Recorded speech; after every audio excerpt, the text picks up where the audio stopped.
We are at the creme de la creme of motorsport. The Triple Crown comes to FIA Formula 2.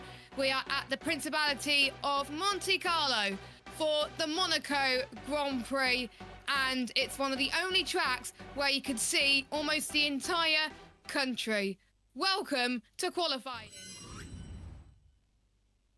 That's the track that we're going to be showing today, and that's where all the drivers are going to be. You got myself in the commentary box, Jess Ball, whilst Josh B does MotoGP. But joining me in the commentary box for today and for the rest of the weekend, we've got Nathan Richards. Hello, Richie. We know that F2 practice was a bit kind of interrupted yesterday. What would you expect coming into qualifying?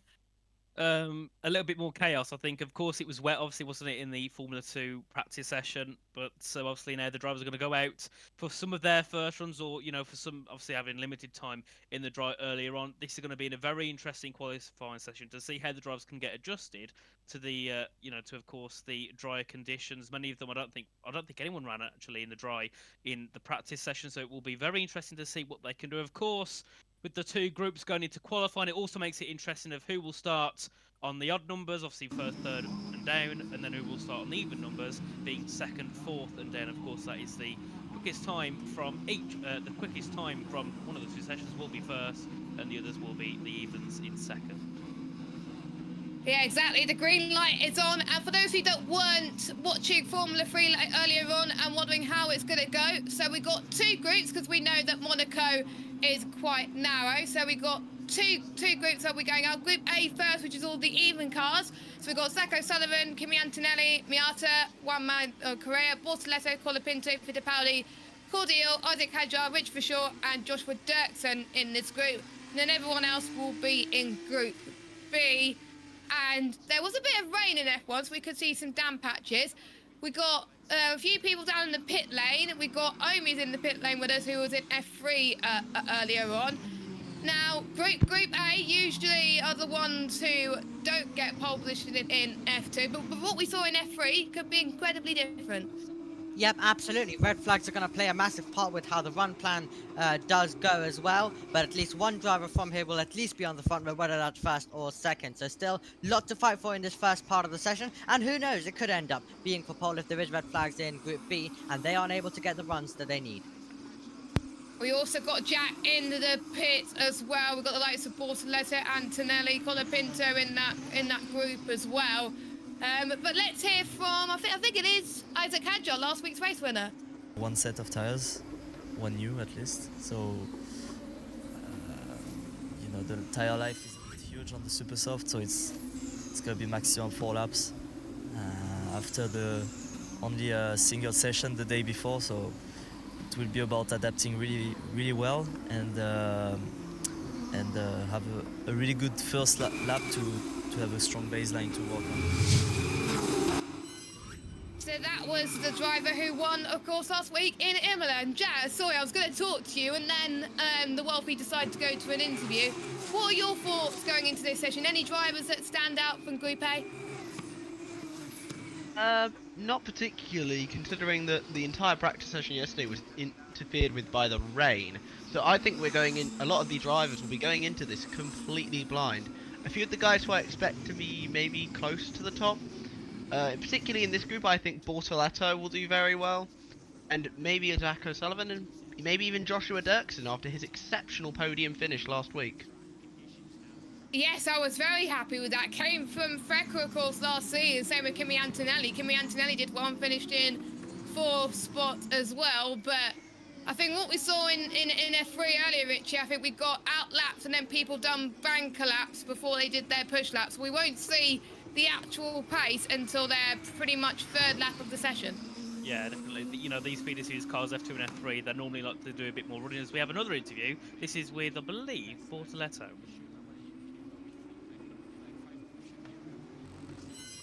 So it's gonna be only more rush, and you don't want to be in the back of the pack as well, because if someone crashes in front of you and there's a red flag, you can lose your lap. So it's complicated. There's a lot of strategy going on for quali.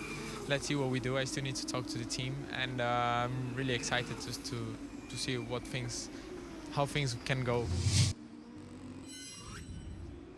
So hearing from Bortoletta then as we're coming through. So I think we just had one person that's just gone past Sandoval. If we don't get any red flags, I think it'll be an absolute miracle. I'm trying to get the standings up on my screen so I can see who's wearing the standings. We've got Zane Maloney currently leading the standings on 68 points. Paul Aron in second. Isaac Hadja after his win moves up to third. We've got Helga, Bortoletta, Antonelli, Colapinto, Fishmani and Fittipaldi and Jack Crawford.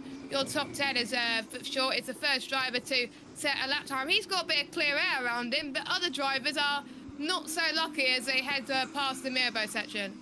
Of course, and as I was saying just before we got cut off for the interview, again, yeah, I think when it comes to the tyres, they want to get a couple more laps in just to get the tyres nice and warmed up, and also get themselves some confidence, kind of figure out where they can brake, maybe braking a little bit later, braking a little bit earlier in some of the corners where they didn't get a chance to test in practice because, of course, of the wet weather. But we've got Zach O'Sullivan purple in that first sector with a 23.4 for sure. Purple, I believe, will be in the second sector, as I think he's the first one to go through on a flying lap. He will be a 106.976, and Miata sets the first time at 36.971. Of course, drivers nowhere near what they can do as they're still going through, setting their banker laps. For sure now heading his way through into the Rascas, and of course in towards the final corner anti-nose, and we'll see go up towards the line, and we'll see what the first, or one of the first couple of times will be in this session. Yes, so Rich for sure goes top with a 131.058. Zach O'Sullivan will be next to cross the line in the Williams Academy car. He goes third fastest with a 134.953. Dirksen goes fifth fastest as Colapinto slots just behind them because they're on banker. That's Bortoletto is 2 seconds quicker than Richard for sure, and we know Bortoletto loves street tracks, and today is no exception as his sector 1 was absolutely fantastic. We thought he was on a push lap, a banker lap, but he's definitely on a push lap. I think he could definitely go way quicker than that. And don't forget, if you're the fastest overall, that will dictate where the rest of the group will be starting in the feature race on Sunday. Of course, another thing to notice is that O'Sullivan is 3 tenths up in that first sector over Bortoletto. There you can see a 22.5 at 0.2. Bortoletto is 22.8 in that first sector. Now go through the middle sector, we'll see what Bortoletto can do. There you can see up by 4 seconds over Vishor's Thomas. Vishor goes purple in that second sector. He'll be looking to try and fight for that top spot as Miati again to the top with a 27.4. One of the first representable times. O'Sullivan goes double purple in the first 2 sectors. What will Bortoletto do as he heads his way up towards the line? Will it be ahead of Miata? I think it will be. It will by 3 seconds, and then Vishor as well following through to go up to the top. And what can Zach O'Sullivan do? Can he take the top spot in the first part of qualifying up to the line? And he will go up to the top by 7/10 of a second. Wow, obviously it'll be faster than what we saw in F3, so 1:23. This is more representative running from these guys, and set 3 was a 21.8, so that is what the drive's got to beat. Isaac Hadjar slots himself into P2. What can Enzo Fittipaldi do as he exits the last corner? We've got, I think, Colapinto that slots himself into 5th place. Fittipaldi goes even quicker, goes 5th place as well. Antonelli is heading towards the last few corners as well, but you're not seeing it on your screen. Now we're seeing it, of course, as well. So he comes up to the line. Another driver that came through, Fracker. Here he comes. 5th fastest as well, so he beats Bortoletto there. So those are our first lap time. So no interrupted running so far. I think everyone out of the drivers that we had in Group A have done at least one run. Of course, there was about 4 drivers that haven't done a representative run compared to what we saw with the top 6. But if this is the slowest group, the driver that's going to be finishing 6th in qualifying will start reverse grid pole if they're the slowest group. Of course, and we can see as well, Correa, brilliant lap from him to pop himself up into 3rd, which means he will be, of course, on the 3rd row, meaning he will be 5th or 6th. But as we saw in F3 early running qualifying in both groups, the track ramps up so quickly, the cars ramp up so quickly, so we expect to see even more improvements as the end of this session gets underway. 7.5 minutes to go, halfway through this qualifying session. Of course, this is for Group A. We'll be back later on with Group B with the other 11 drivers, and we'll see what the cars can get up to next. Here is, I believe, Bortoletto heading down towards turn 1 to start a new flying lap. We'll see what he can do on this next run. Currently sitting in P6, 1.2 seconds off the time of Zach O'Sullivan, so he needs to find a lot of time in these 3 sectors to try and fight for that pole position again. Yeah, he's been on circuit for pretty much most of this session, so he would have pretty much saved all of the tyres that he had and fuel to make sure he can go again. And he's 2 tenths quicker than Solomon in the first sector. So the less fuel definitely helped him. A 22.239. Zach O'Sullivan goes even quicker than Bortoletto. I don't know what the exact sector time. Have you got that, Nathan? The sector time for Bortoletto was a 22.2 in the first, matching O'Sullivan, I believe. Yeah, 22.213 was Zach O'Sullivan. So yeah, it did pop up on my screen just as I was asking that. So it's like Fom could read my mind, Nathan. So it's like that sometimes. Speaking of Bortoletto though, 6 tenths quicker than Sullivan in the middle sector. Can O'Sullivan respond to it? For sure can respond to it at least. With purple middle sector 38.922. And then Sullivan's like, if anything you could do, I could do better. So it's like, no, you go, I go fast. Yellow flag sector 2. Could this be our first red flag? Oh god. Well, certainly could be, as we have a yellow flag as well as Bortoletto goes to the top there by half a second. What can Vachor do? Can he go to the top as he heads line? Yes, he can. Vachor to the top, but what about Zach O'Sullivan was up by a second in the second set, so he improves and puts himself just a tenth ahead of Richard Vachor. Dirksen goes up into P4. Then we've got Isaac Hajar coming through as well, currently in It's the top Hayata five. that's moving slowly. And I It's believe, Hayata. has he got himself away? That's the question. If he's moving slowly, well, I hope he's moved away from where he got stuck or where he had a bit of an incident. He's carrying on. He's carrying on. According to timing 71, he's carrying on. It's good to see. So no red flags yet. Green flag. Yes. We've still got 4 minutes to go, Jeff. So as we can see, Correa was actually quickest in the first sector. We'll see what can Correa do as he heads up towards the line. He goes up into P5 there, just jumps ahead of Joshua Dirksen, but still, Miata, Colapinto, Fittipaldi and Cordeel, and even Antonelli, not with any really representative runs here in qualifying, and they've had just over 10 minutes to get their laps underway. Yes, I think there was someone that was going slowly that was about to do the in lap, I believe. Miata, Yeah, so maybe. it was Miata, yeah. As that is a tunnel section, Richie, where he just lost it and it was hitting the wall there. Or was he had an issue, mate? Because he was going slow, wasn't he? So he had a bit of an issue. Well, that was, oh my, that was really close. In towards the tunnel, a very close call. That could have been a very, very dangerous accident. We'll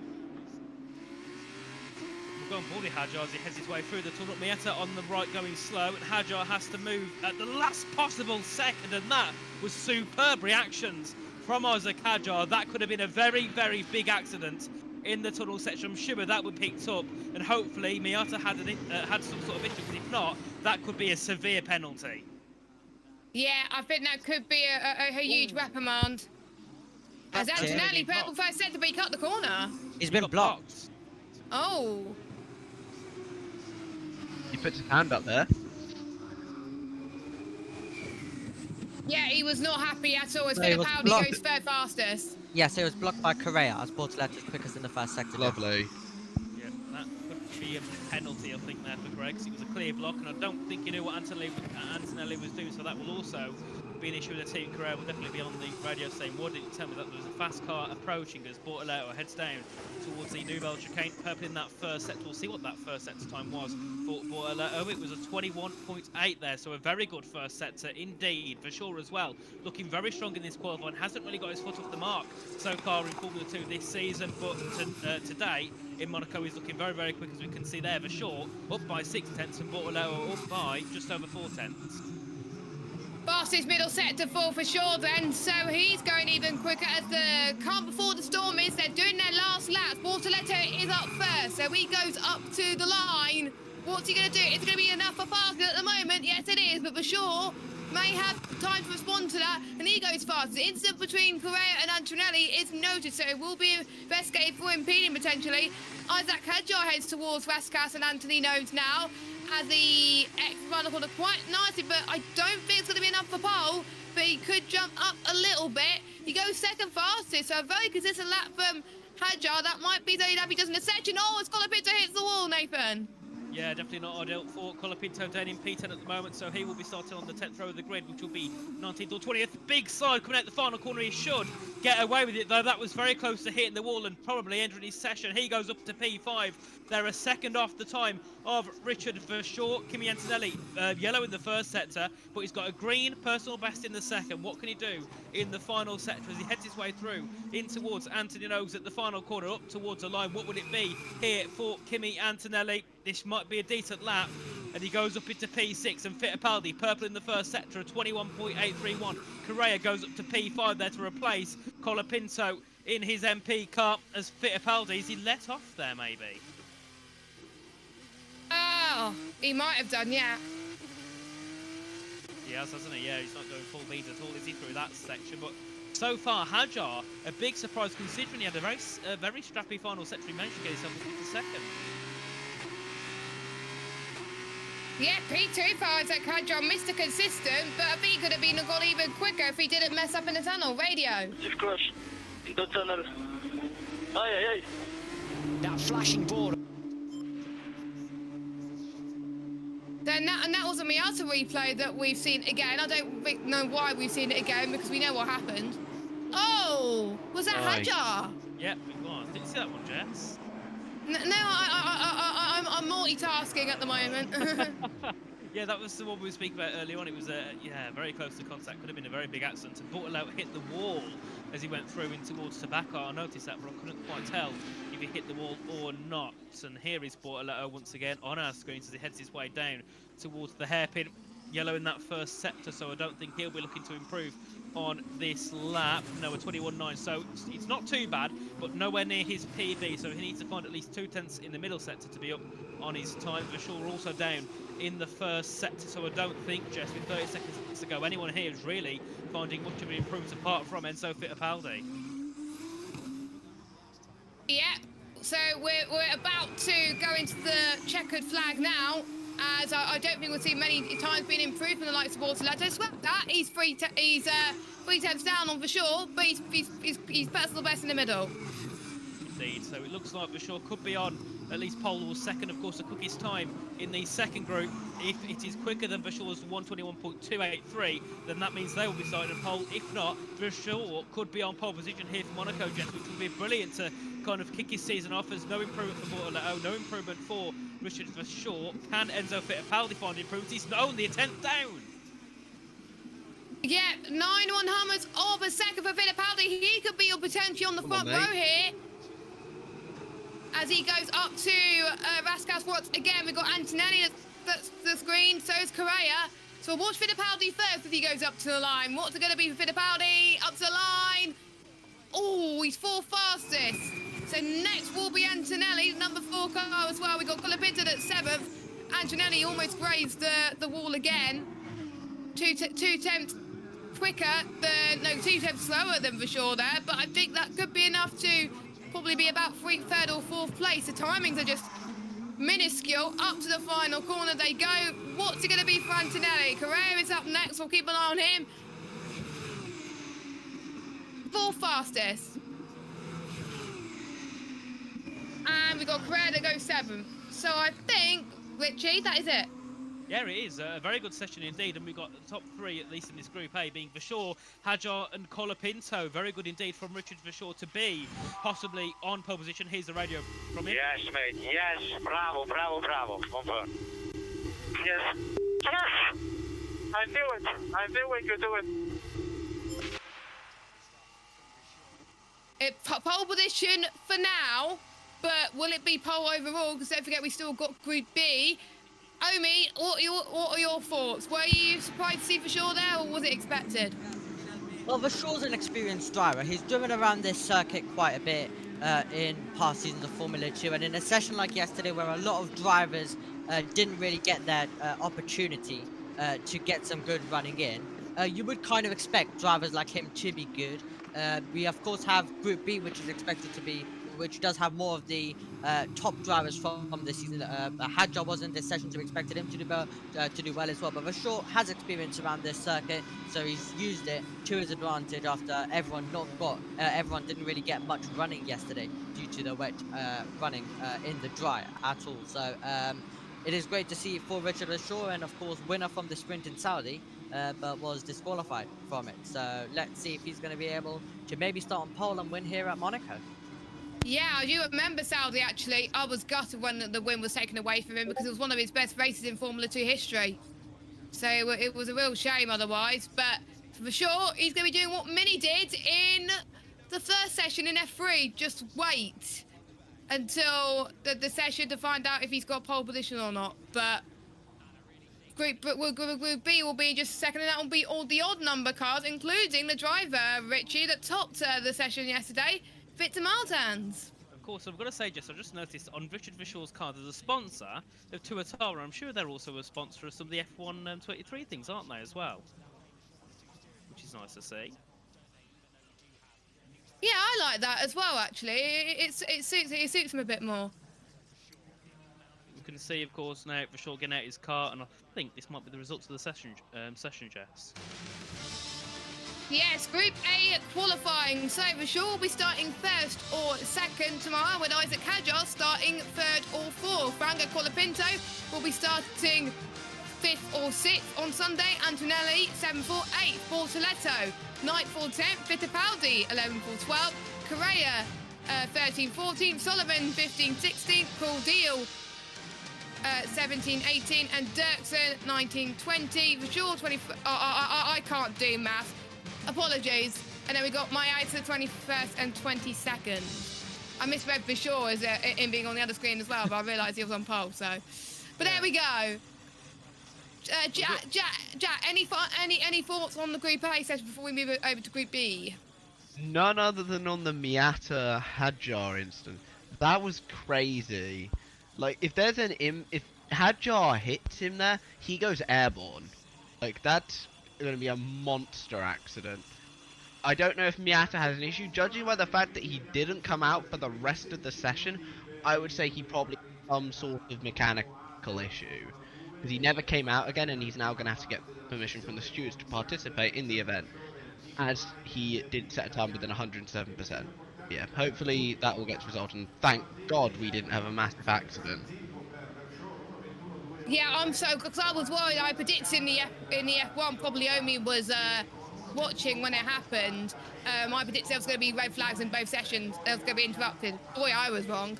So I'm glad I was proven wrong then, as we're about to start. I'll need to double check the timings for Group B, because they usually tell me 15:34 for local time, so about 3 minutes time. I'll actually go through who's going to be racing, well, not racing, competing in Group B. So as I said, Victor Martin, then we've got Oliver Behrman, Zane Maloney, Jack Crawford, Kush Miney, Dennis Hauger, Villa Gomez, Paul Laurent, Marty, Roman Stannett, and Taylor Barnard. Of course, Taylor Barnard coming back from a brilliant points finish in Berlin. He did very well, and now he's going to be an F2 car once again. So, Richie, apart from Martins, anyone that's took your eye there? Behrman, Maloney, Miney, Hauger, Aaron. Of course, Behrman. Of course, and I think this session looks by far more competitive. You've got Martins, Behrman, Maloney, Miney, Hauger, and Aaron, which I think can all fight for pole position on multiple occasions. So this could be a brilliant fight for pole. I've just got to mention in Group A, as I was going to say, Zach O'Sullivan, 7th place. Yes. He was looking very strong in the first part. He was looking like the one to go into pole, but unfortunately couldn't get that final run in. And he will be starting obviously near the back of the grid. But yeah, going into this session, it's going to be hard to say who's going to go quickest. But I reckon we should beat the time from Group A, because the track will be a lot more, the track will be a lot more tuned in. And also, some drivers, some teams have one driver in Group A and one driver in Group B, meaning they can also transfer some data and say where they think they should brake for this corner, or where they think they should get on the throttle for this corner. So that's something that the teams could use to their advantage. That is a good point as well. It'll be interesting to hear your thoughts in the chat. Jack, you got the chat open. Any thoughts from the chat at the moment? Yes, firstly from Lu Diong. Hi, I apologise if I mispronounced your name. Said Mayata did not set within the 107%, as I stated, so yeah, he will have to get the steward's permission. We got Synthil in the chat, who says, Hey guys, FYI, I will not be able to join for any sessions this weekend, and then puts the Netherlands flag as well. Over sure. So yeah, Sinful won't be here this week, which is a shame. But hopefully you'll be back for whenever the next F2 race is. Which Exactly. I'll need to I'll need to check actually. Spain, that's it. 2nd to the 4th of June. Wait, that can't be right. What? Oh no, I'm looking at 2023. 23rd to the 23rd of June. Yeah. Oh, dear me, 21st. Jess. Numbers. You've messed with the numbers a lot of times today, haven't you? Oh my god. Numbers galore. There's too many numbers always this weekend. There's too many Yeah, names, I'm numbers, doing a letters. lot of streams. I'm doing a lot of streams this weekend for Josh. You're welcome, Josh B, if you're watching that. We've got what? 1, 2, 3, 4, 5, 6, 7, 8, 9, 10, 11, 12 series on this weekend. Of course, Josh is doing some which will be recorded, but that is a lot of series to cover. Jess and Josh T are also doing lots of different sessions. I presume Omi as well. 12 or is gonna be 13. lurking. 12 or 13. I'm sure Omi's as well. Got to be lurking around in every single Josh T one. starts tonight. Oh, does he? Yeah, he's doing Carb Day, Oh, 2500, and the Pit Stop Challenge. Oh yeah, the Indy 500 on Sunday. I can't wait to watch that. That'll be brilliant. I love the Indy 500. I don't watch it Yeah, very often. but we have an interview. speaking of that, yeah, interview for Victor Martins.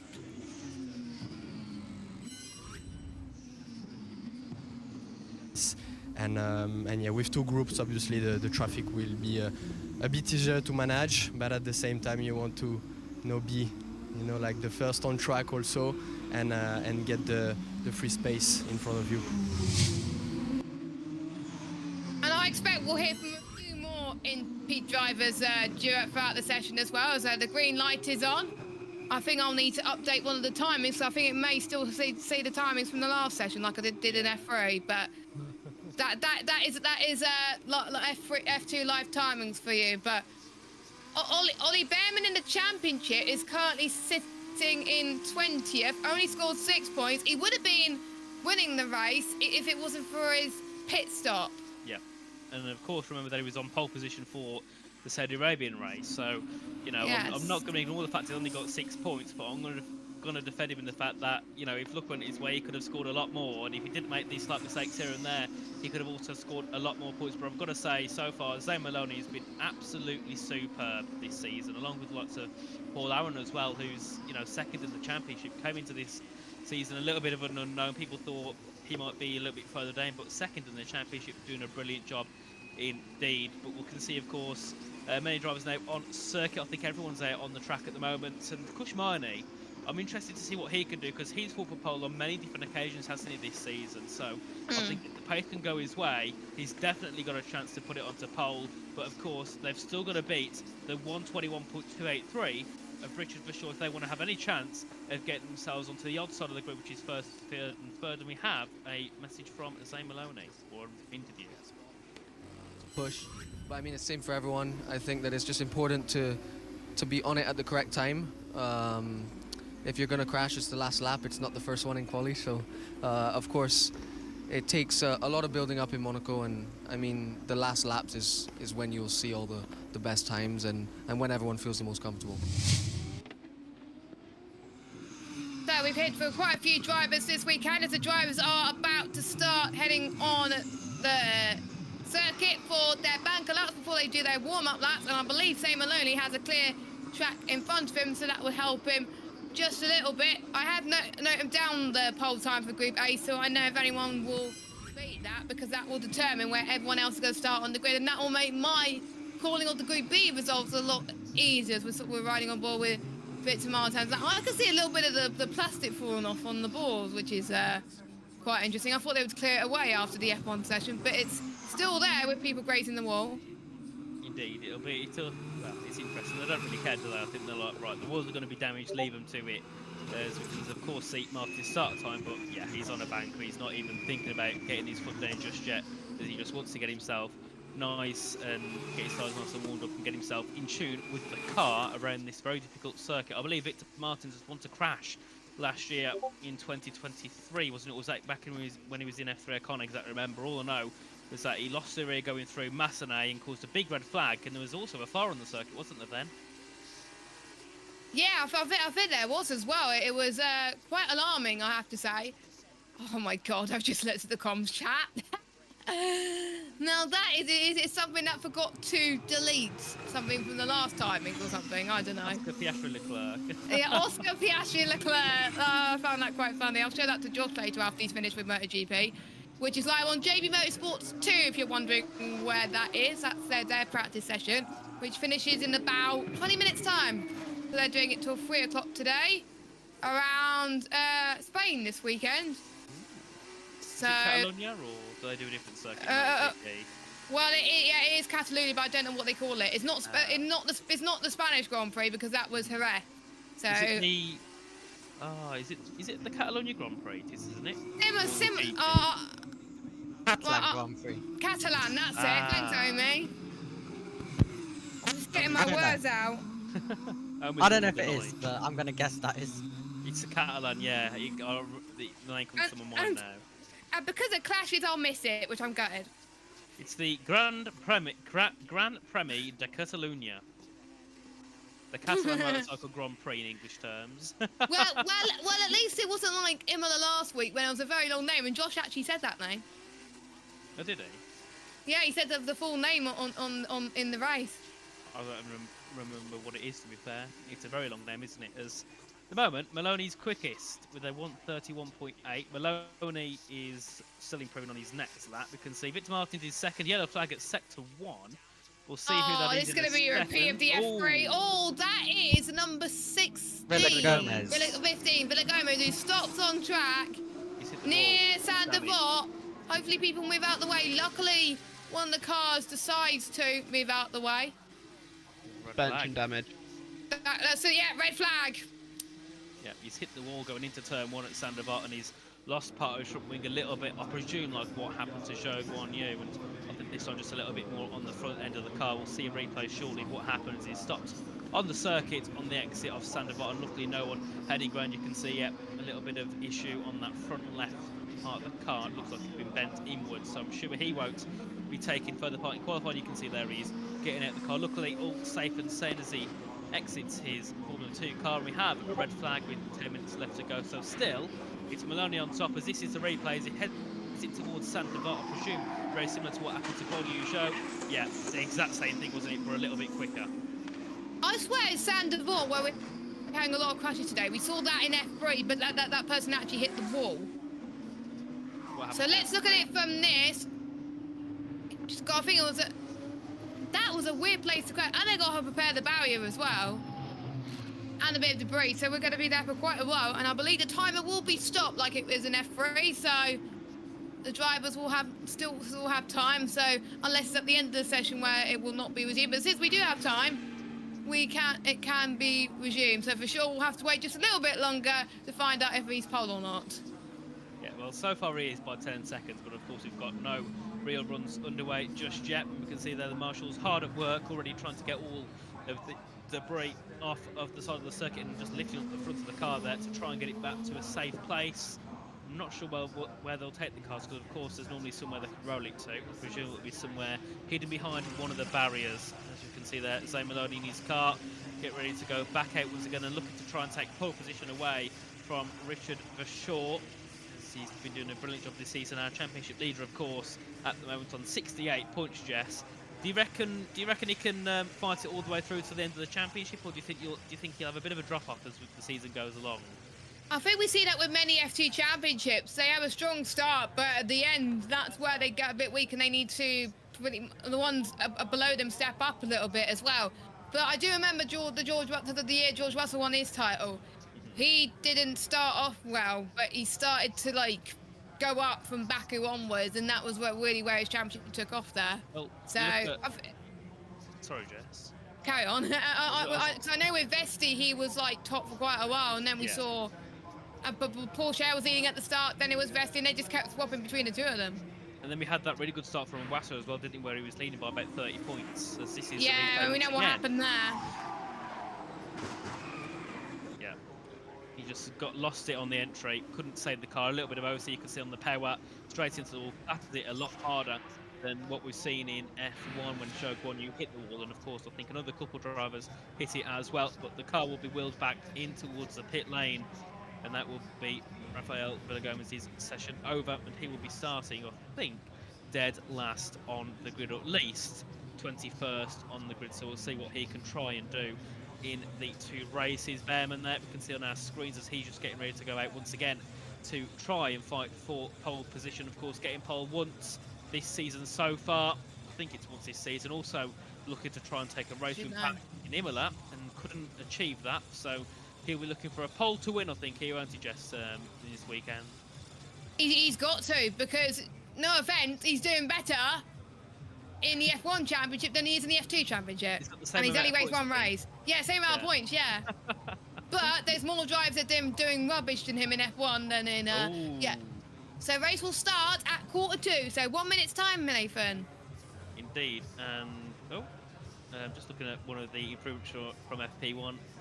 Nat Stroll sped his pits by 0.2 of a mile an hour and got fined £100. Well, that's probably the lowest fine I've ever seen from my FIA, actually. I've swear to be more than that. Yeah, and it was 0.2 of a kilometres an hour over. He did 60.2 into the pits, as we can see at the bottom. Vershaw set the fastest time in Group A, a 1:21.283, and I can see as well lots of conversation in the chat as well. And George is asking where Omi is. Omi's here. He's in the pit lane. And then also saying, George says that he's not personally a fan of this sort of session, and Lou agrees, saying this might cause unfair to the later group if it is rain, or first group if it is rain. Good point, but luckily there's no rain. There's no. There was a threat of rain, wasn't it? There was a threat of rain. Well, it was raining earlier in F1, wasn't it? Just at the end of the session. Just at the end, and then it stopped. Yeah. Omi is joining for a few sessions this weekend. He was in there for FP1 as well earlier on. Omi's back for tomorrow's sprint races, isn't it? Yeah. Let me just check. Which, I mean, he's still more than happy to jump in. Yeah, he is. He's doing a Formula 3 sprint race tomorrow. It was meant to be Simple, but Simple can't make it. So we've got Pepe Marti on the circuit as well, currently 3rd in this classification at the moment. Another driver who I think we can see try and fight for pole position. Did a brilliant job in F3 last season. I think did quite decent in that race, as we now have an interview from... I think it's the team principal. Yeah, I was right.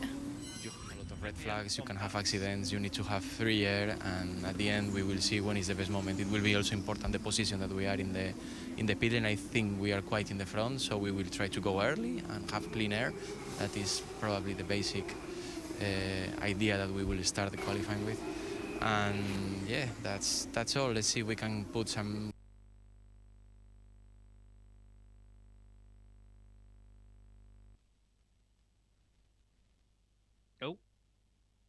Oh, what's happened there? You can't, it's not, the connection's gone. I've got it on my TV in my room if you guys need. The skybox is disconnected. I'm sure Josh will be able to see that, won't he? Well, Mega's in the box, so she'll sort it in the back. Have we? Or not? Yeah. Oh no, that was... No, there's no red flag. So we're just going to have to rely on timing screens, everybody, whilst that sorts out. I need to get it on my phone. If I can assist in any way, I've got it on my TV in my room. And it's all right. I'm gonna get it on my phone. I'm gonna try and get it on my phone at least. Although the stream here is delayed, so it's a little bit. So looking at the timings, Martin's currently on a lap right now. Yeah, Martin, Stanek are matched in the first sector with a 22.3, so they're looking to set some decent lap times from Martin. as well. Around 22.4 as well on his lap time currently. As we can see, a few more people also getting started with their laps. Yellow flag on the circuit. I'm not sure who that's for. We'll see in a second. If Omi can mention that the skybox is gone, thank you. Yeah, I'm gonna actually call him. Okay, right, I'm gonna be alright. Yellow flag, sector 2. Wonder who that will be. So we're relying on radio comms whilst I'm trying to get it live on my phone. That's why you're not seeing the cameras at the moment, so I can see what's going on. There we go. I've got it on my phone now, so I can see what's going on. Jack, what's your timing saying at the moment? How long you got left? I've got 6:55 currently. Oh, right. I'm on 7:20, so I'm about 30 seconds delayed. Victor Martins is at the top, and I think we're back.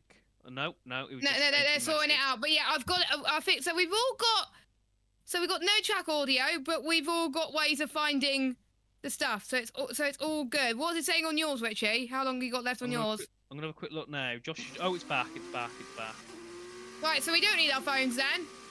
As you can see, that is Bearman on a lap at the moment. It's still in small print. We'll get it onto the big screen. Technical difficulties. Please soon. stand by. Once Josh can get himself back up and running. But so far, it's of course Victor Martins at the top, ahead of Roman Stanek.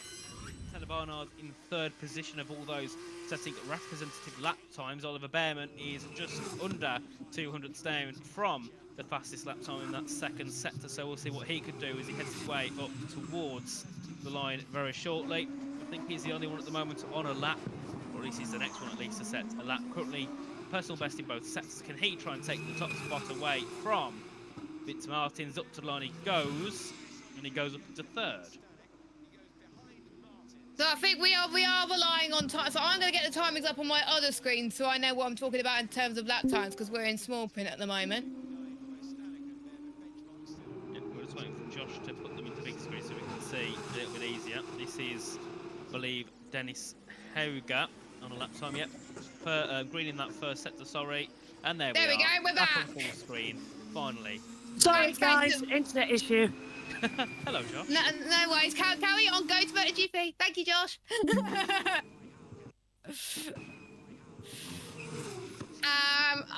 I swear, Josh didn't need to sort that out, but he did because he's a kind person, so we appreciate it. But so yes, we got. I think Hauger's being blocked. Oh no, Marnie's on a lap as well. So there's two drivers on a lap at the same time. So I think it's That is Stanek ahead. That is Stanek ahead. Maloney, purple first and middle sector, so he wants to go for the pole for the Sunday feature races. Kush Marnie goes in P2. Let's see what Maloney could do. Your championship leader. He wants to see if he can get pole overall. It's looking very tidy from, say, Maloney. It is a 1:29.941. And what was the pole time again for Richard for sure? I think it was a put 2. So he's got to find 7 6 temps, 7 temps. So Doable. Doable. Oh yeah, definitely doable. I think in this session, Victor Martins heading down towards the Nouvelle chicane. In that first sector, he's gone green. We'll see what he can do in the middle. But a brilliant lap time there from Zane Malone to get that lap time advantage to just 3/4 of a second. And Martins is up by a 10th in that middle sector over Zane Malone. Can he try and take that provisional first place in Group B away from Zane Malone? As we can see as well, Roman Stanek on a lap time. He is up by Malone by 3.5 tenths, so he's on a very good lap time himself. He's currently down in P6. Martin to the line. Can he go to the top? Yes, he can at 21.7. What can Stanek do? Will he be able to deny Richard Vishaw's pole position? We'll have to wait and see then. Stanek, he's got to find 6 temps in order to do it. Ollie Beckman, purple first sector. Roman Stanek is a 1:24.1.466. So times are going quicker. Victor Martins purple in the final sector as well. So Victor Martins slots himself into P2. Ollie Behrman heads past the tunnel and heads towards Tabat. He got a little bit unsettled through there, so I wonder if sector 2 is not going to be as fast as Roman Stanek. Behrman needs a good pulse up. He's 4 tenths down. I did see him struggle in the middle sector, and he's definitely proved that, Richie. Yeah, big mistake in that second sector, cost him nearly 4, well, I think it was about 4 tenths of a lap time, as you can see now, him heading through in towards the final corner at Anthony Noakes. What can Oliver Behrman do? Can he get himself any higher than where he's at the moment? Up to the line, he goes up into third with a 1:21.919. We'll see if anyone else is on a lap time, but so far the gap now between Stanek and Vishaw is just over, I think, 2.5 tenths of a second, or 1.5 tenths of a second. So a lot of work still needs to be done here by Roman Stanek, which would make it a 1-2 pictures are gone again. team. And the issue, yet again. Well, currently Dennis Hauger heading through the tunnel section. Green in the first sector. Would he do better in the second sector? So I'm just trying to do comments while you guys. To the top. Sorry, no, Victor Martins at the top. Barnard's in third, so I'm a little bit further back on my screen. Yeah, we don't want to get the F2 timings rather than the F1, the F3 timings. There we go. That's Stanek's better. gone fastest, by the way. Stanek's gone fastest. Yeah, he's been fastest for quite a while. Okay, so just making sure you guys are up to date. Just making sure, because you guys haven't got the screen now, so. Dennis Hauger goes P2. Dennis Yeah, Hauger goes very P2. He was purple in the final sector, 21.5. Miney's on a It- flyer too. Yeah, Stanek purple sector 1, 21.8. So Stanek is on the flyer. We're just relying There on you live timings here because just to see what is happening. And then Dennis Hauger going quicker in the first sector, so he was on a bit of a banker lap as well. So we'll see. I'm looking at Hauger's first lap time actually. And it wasn't too bad. And So- so Maloney goes purple first sector. The track's improving, Richie. It is indeed. So we've got 3 people matched in the first sector on 21.7s and 21.8. So I can see Josh in the background trying to get the issue solved. Obviously, if not, it doesn't. Well, it's a shame, but it doesn't. It's not Josh's fault. So we'll have to deal with what we can do for now. Taylor Barnard purple in that second sector with a 37.8, being matched by Victor Martins and Dennis Hauger. Dennis Hauger's looking to set a brilliant lap time to try and get himself onto the top. Of course, needing to beat that lap time of a 121.283. As we can see Taylor Barnard go up into 4th there with a bit of a dismal final sector. So decent for Barnard to be up in 4th with a pretty poor final sector, only 21.8 for him in the final part of the lap. We can see a few more people heading through. Dennis Hauger, I don't think he improved there, unfortunately. No, I don't think so. Unfortunately, he stays in 3rd place. He improves just a bit. Checkered flag, checkered flag.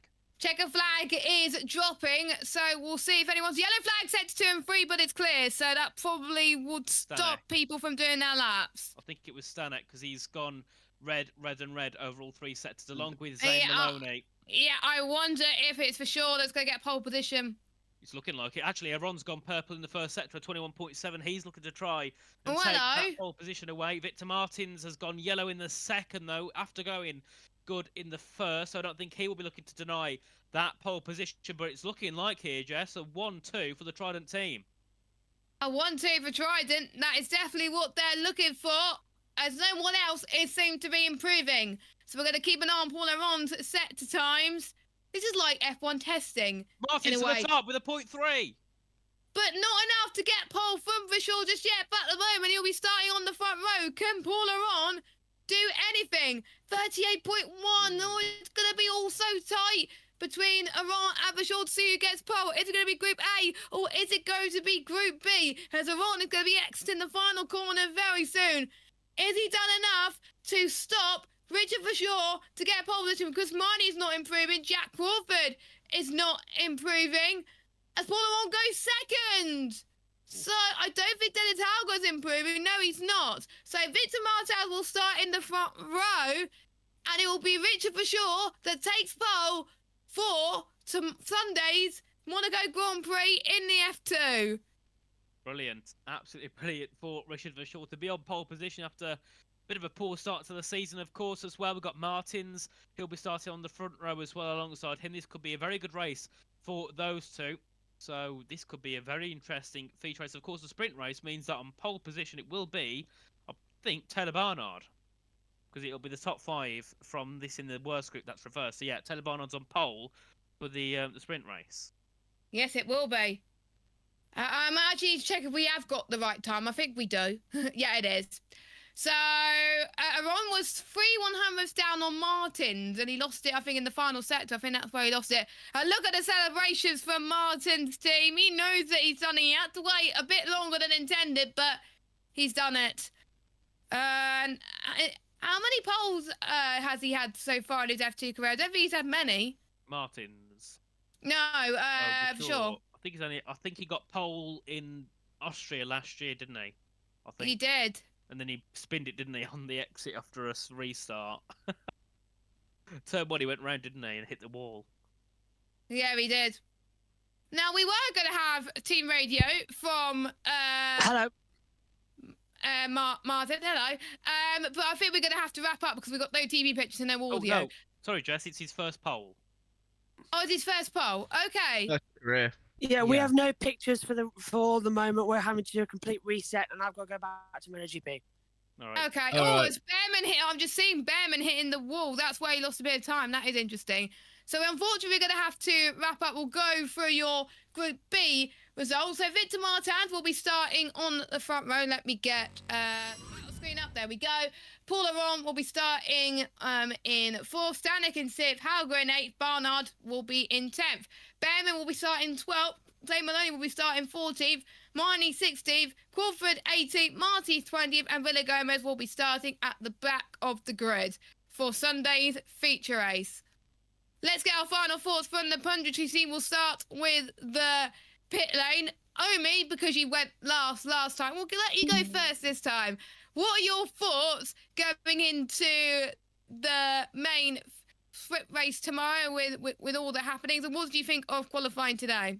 I think we're going to be in for a very exciting sprint race. So cannot wait to see what's going to happen. Post penalties, Barnard is going to be on pole, I think, for the sprint race. I can't see though where he qualified because my timings are fully gone as well. But Taylor Barnard, I think it will be interesting tomorrow. The sprint race is going to be good. The feature will also be very good as well. But yeah, Richard was sure last year in Austria, he went from 11th on the grid to win the race there in Austria last year in the feature. So he wasn't on pole.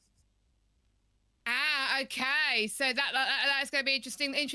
Your thoughts, Jack. Your final thoughts, please.